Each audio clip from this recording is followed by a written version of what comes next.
right. Martine, I believe we are live. Hello I to love it. everyone out there. I am so excited. So, this is absolutely new for the You Better Get You an Ashley podcast where we are going to be live. But if we are going to do this, I think we have the perfect person to do it because Martine knows her stuff. She's been doing this for years in real estate, and I don't think live is going to stump her at all. I prefer it. That's an entrepreneur talking. Only we prefer to just get in there. So, look, if you're new here, this is the show where we talk about money, real estate, real moves, real assets, and decisions that are going to change your life. So, today is one episode where I get to say, you better get you a Martine. Okay? So, if you've ever thought, I want to invest in real estate, but I don't have the cash, or I want to invest, but my credit isn't perfect, or I want to invest, but I don't want to gamble, stay with us because this conversation is for you. So, Martine, welcome to You Better Get an Ashley.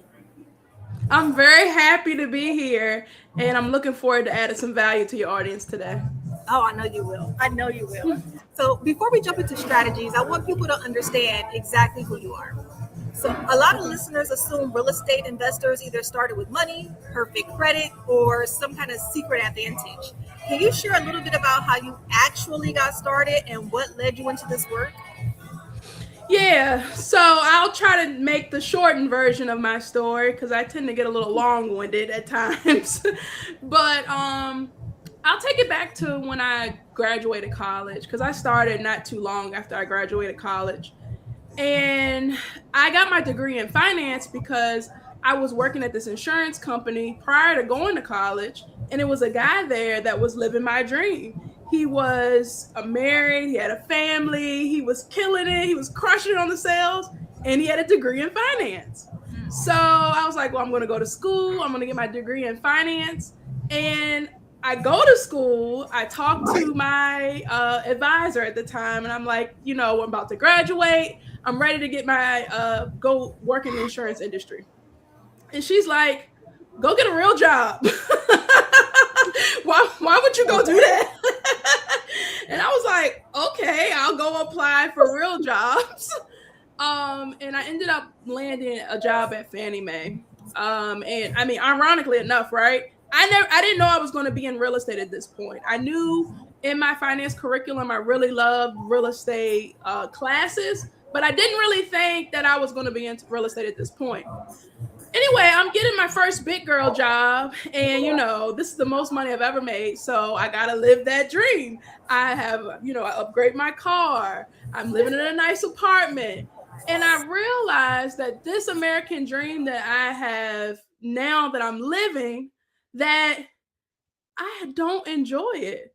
I feel so unfulfilled. I don't even know why I needed a degree to do this job, to be honest with you. It definitely was just like a gatekeeper type of situation where they tried to make it so it wasn't so easy to get up in there.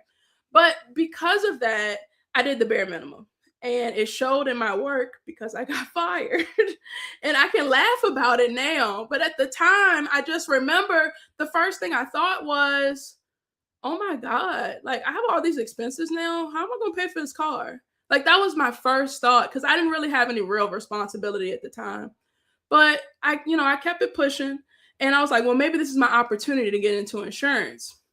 Long story short, I got into insurance and I wasn't feeling it. Like we were working hard 7 days a week, sun up to sundown. And I'm like, did I get into this? Like, did I go to college, do everything right so I could just work for the rest of my life? Like, not enjoy life. And I'm not sure if anybody that's listening can relate to that because, you get up and you're doing a job and you do it because maybe you have people that are counting on you. Maybe you have real responsibilities. You have things that need to get paid and you do it because you have to, but you're feeling unfulfilled. You feel like, why am I doing this? And Listen, that's how I felt. Put in the chat, enjoy your life. Okay, And because a lot of us enjoy your life. Martine, we are the ones who went to college or you went and got a job. You did everything you were supposed to do, and you look up years later, and you're still not living your dream life. In the comments, I need you to put enjoy your life. So, Martine, Yes. you at this point in your story are where probably everybody who's listening is right now. So, how did you Mm-hmm. transition from the 9 to 5? Well, really, you were working the 9 to 9, 7 days a week to Tell me about it. I snapped on the ball a couple of times. Oh, but that's another story for another day. But no, so I started looking for different outlets, right? I started like reading about real estate, and I really didn't like I thought it was cool, but I didn't take any action. I felt kind of stuck, right? I felt stuck because I was too afraid to like take action to do something to actually change my life in real estate. But I just, I felt like I needed to learn a little bit more. I started hanging around people that we all wanted to learn a little bit more. They weren't actually doing it, but we all wanted to do something like that. Until that car that I got, it ended up getting repossessed because I stepped back from insurance. So I wasn't making that much money anymore. And when that car got repossessed, the next day I started taking real estate seriously. Sometimes we have pain in our lives that's so rock bottom that we really have nowhere to go but up. So like I just heard this quote on a interview. Actually, it was with Ayanna Van Zant, and she was like, "You can't fall when you're on the floor." I was on the floor. I was on the floor. So I said, well, it's nowhere to go but up. How do we get off the floor? And the chat put get off the floor. So Martine can teach us how does she get off the floor. Okay? So everything that I had read at the time was like, you got to wholesale because I had limited funds. So that's what I did. And I always admired like listening to people that were where I wanted to be. So I had one mentor that told me every single time you talk to a seller, you ask them, do they want a cash offer or would they take payments? And in my head, I'm thinking like, nobody's going to take payments. Like, why am I even asking this? Like, people want highest and best. People want me to pay cash. They want me to close quickly. Like thinking I don't really have a say in the transactions. Until I met someone, I asked him these questions and he said he'd take the payments. And in my head, I said, you take the payments? Like nobody takes the payments. But I didn't lose my cool, right? I didn't lose my cool. I told him I'm going to structure this and I'm going to get back to you. Well, from that deal is when I really got my aha moment. And it really just led to like this whole movement because I rented that property out. I didn't use any of my money to buy that property. And I started getting checks from work I did a long time ago. So before, I didn't make money unless I worked. Martine didn't work. Martine don't get paid. But now I was getting paid from something I had done a long time ago. And I said, this is true freedom. I've always wanted time freedom and money freedom. So it just led me down this path to now where I'm teaching other people how to build their rental portfolio, buy their first rental property, build wealth, because that's the true freedom, not the creating a high paying job for yourself. Martine, you are killing it right now. So listen, if you are new to real estate investing, first of all, let me tell you, wholesaling is simply where you are going to get a property under contract and then you're going to assign the interest in that contract to another end buyer. So you're kind of like the person in the middle, just getting the paperwork ready essentially and getting it ready for an end buyer. And then what Martine means by terms is instead of buying a house in cash or with a loan like people usually do, you usually structure some kind of payments where you can pay them monthly or pay them after a certain amount of time and they essentially become your lender. Martine, can you get into like an example of terms and what that looks like for you so that we can also get some of that time and money freedom? Yeah, so I'll tell you what it looked like on that deal in particular that really led to it. Because now, like, I have this whole framework that we use to show you how you need to structure your deals. But what really led to it for me is that this guy, what we did was called a lease with an option to buy. So I would lease the property for some point, and then I had the option to buy it at some point in the future. And I decided to exercise my option. It's actually still in my portfolio to this day. I decided to do what you call a sandwich lease option. And a sandwich lease option is I'm pretty much offering the same thing to someone else, but with higher numbers. So, for instance, this particular deal, just to get specific so people can understand, you have to pay an option fee, or you can call that a deposit. I didn't mention deposit on my on my first offer because I didn't want to have to pay that.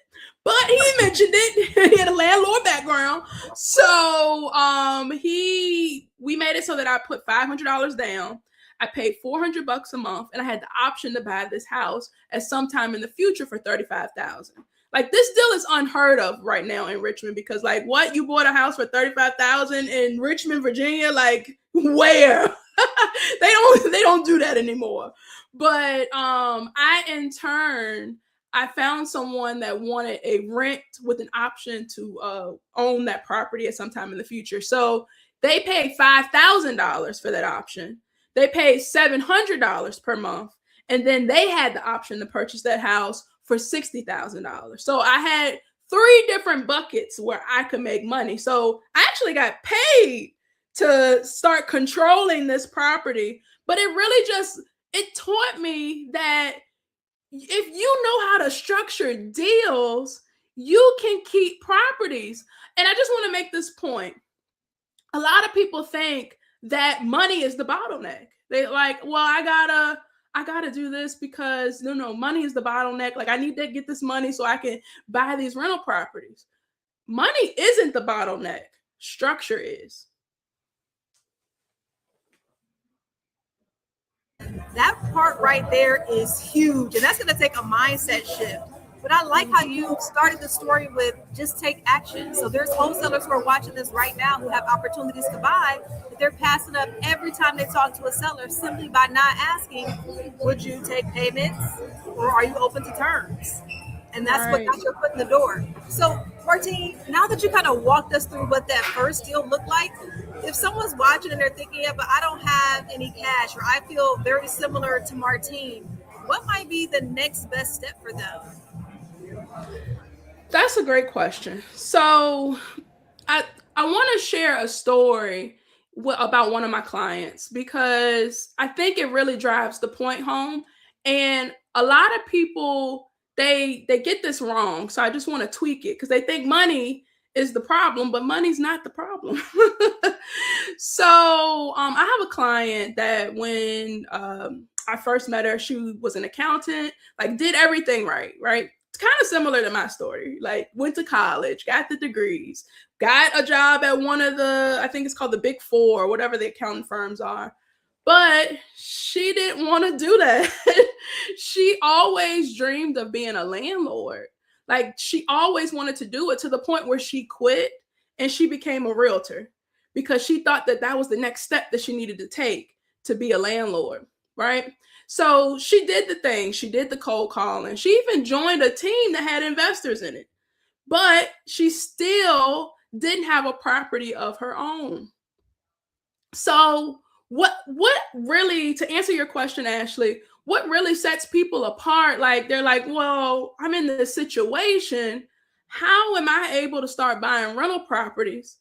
The number one way to start doing anything is you need to make a decision. She decided that she was going to start doing this wholeheartedly, not half-assed, not stick my toe in. She said that I'm going all in on this, because y'all gotta write all in. Y'all gotta write all in. The team is preaching right now.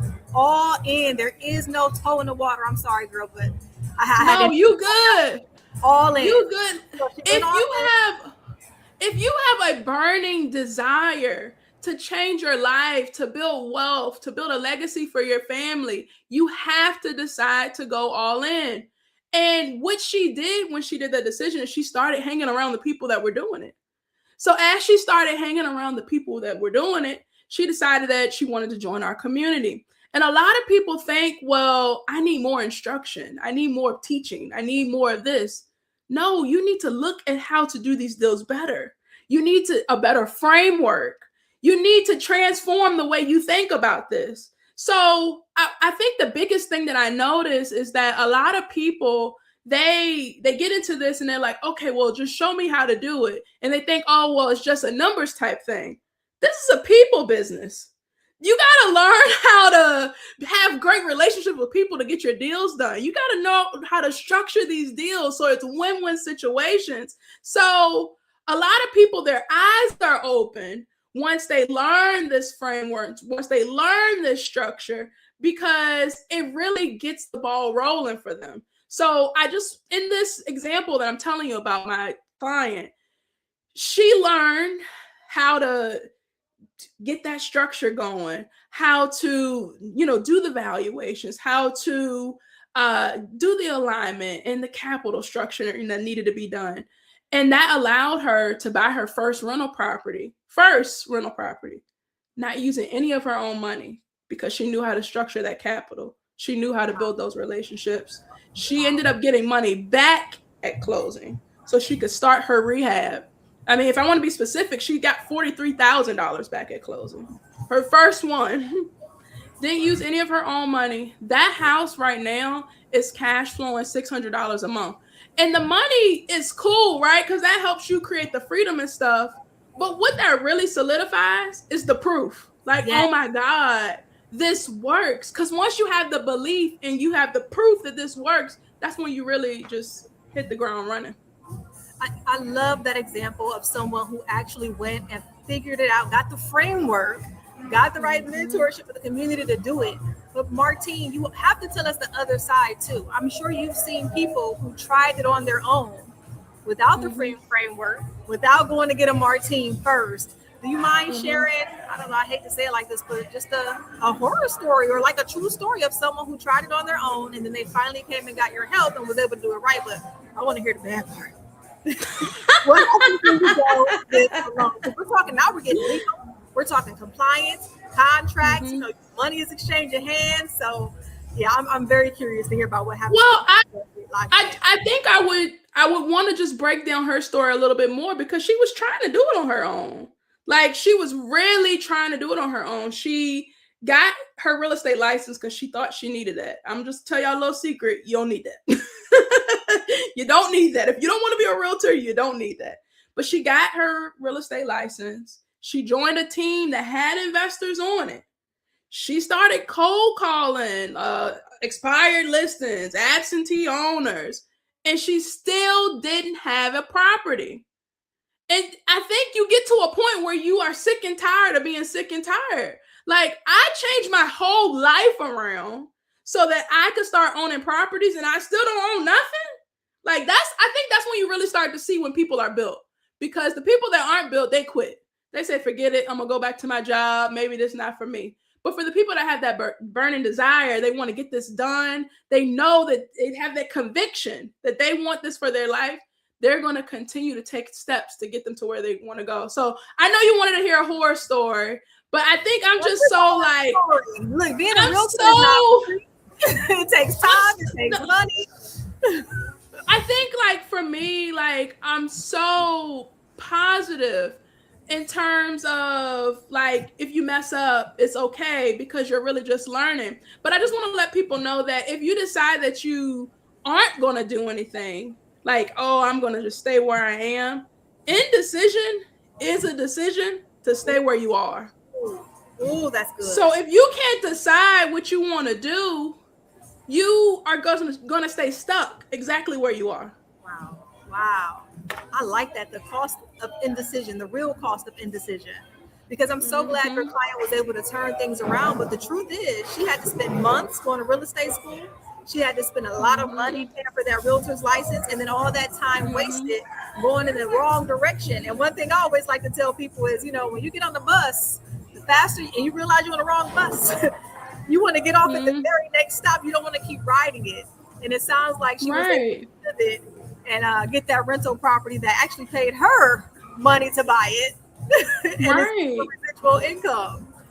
Right. And then, like, just I want to just add one additional thing. So for, like, people that don't decide, they keep saying, yeah, I want to do this, but they don't make the decision to, like, let's get started now. They just stay in that same spiral of having to continuously work for their income. They're not building wealth.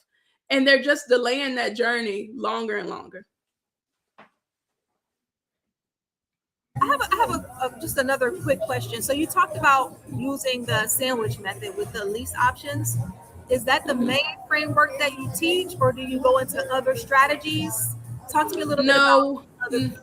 no, we focus more on capital structuring. So we give people cash offers on properties. And the way that we frame it, just to give you a little peek into the window, the way that we frame it is, if I'm not able to close on a deal, I'm actually doing my client, my seller, a disservice. So when I'm making an offer, I want to make sure that's something I can actually do. So the framework that we typically follow is, we want to make sure that we can structure the capital so it's going to be in a safe position, so that if we can serve our seller, so that we can serve the person that's going to lend us the money, so that we can make it a win-win for everybody and continue to grow our portfolio. Okay. So thank you for that insight into a little bit of the framework. So yeah, I'm closing the curtain now. No, because we're about to get back in this curtain. Because I heard that you have a challenge where you actually give people a taste. That way, you really move them from indecision to decision. Either this is for me or it's not. Can you talk a little bit about the challenge? Who is allowed to come in? What should they experience when they leave there? Just talk to us about this. If we get any specialists. Right. So, to answer the special question, yes, I love your audience. Of course they get a special, but you got to stay tuned to hear what it is. But the challenge, it's a 5-day online challenge, and it's really for people that we have 2 qualifications for. You have to decide that you want to commit to learning this. So the first one is decide, and then commit to learning this. You don't need to know anything. You could be a fly off the wall, because the point is to point you to the next step of what you need to do to make this a reality for yourself. So the entire point of the challenge is for you to get off the sidelines and get into the game, so that you can become an investor, even if you don't know what needs to be done. That's the point of it. Wow. So obviously, if you're watching this and you're hearing what Martine has done for her clients, she is offering the challenge. I'm going to strongly suggest you get in there. Martine, you did say we were going to get a special. If we stay tuned and we I think you said that you were going to put the link somewhere on this video, but if the link isn't there yet, it's challenge.thefreedominc.com. And if you put in coupon code Ashley 2026, it will discount the price to 0. You get to take the challenge for free, because you're a part of Ashley's community. This is so full circle, because you started this talking about how people think money is the bottleneck in real estate, but it's really learning how to structure deals. And then here we are with the 5-day challenge. And I know I was waiting for the price tag, like, oh, go on and drop it. For anybody who's watching this, who has a habit of making money your excuse, the excuse is no longer there. Martine is offering that it's not free, but it's free for you if you put in the discount code. It's free for you if you are. So you have no excuse, right? Just remember, indecision is a decision. It's the decision to stay where you are right now. It's a decision to not change your life. It's a decision to not build the wealth and legacy that you want to build. So if you've been looking for an opportunity, voila, it's here. Go take that challenge. Go learn, so you can start changing the trajectory of your family. Wow. All right, Martine, before we hop off, is there anything else that you feel like you need to share with anybody who is making the decision to join that 5-day challenge, or to just hop into real estate investing, period? What advice, or what would you want to leave them with before we hop off here?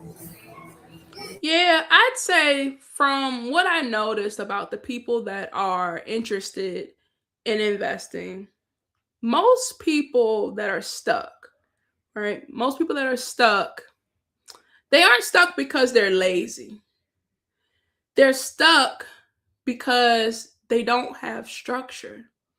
They don't have a framework that they can follow that can give them a proven result. I've seen this work for me over 100 times. I've seen it work for my students tens of however long many times that they've done it. And it's all because they decided to commit and they had a proven plan to help them there. Wow. Wow. Martine, I am so grateful that you came to talk to my audience today. Thank you for being here and sharing your work. And this is exactly why I named this podcast, You Better Get It. If you have not heard why you better get a Martine yet, I'm going to tell you now. Get you a Martine. If you found value in this conversation, I need you to subscribe and share this or share it with someone who needs it. Check out the challenge link below. It's going to be pinned to the comments. And I'll see you on the next episode of You Better Get an Ashley. But until then, you better get a Martine. Have a good night, everyone. See ya. Thank you again, Martine.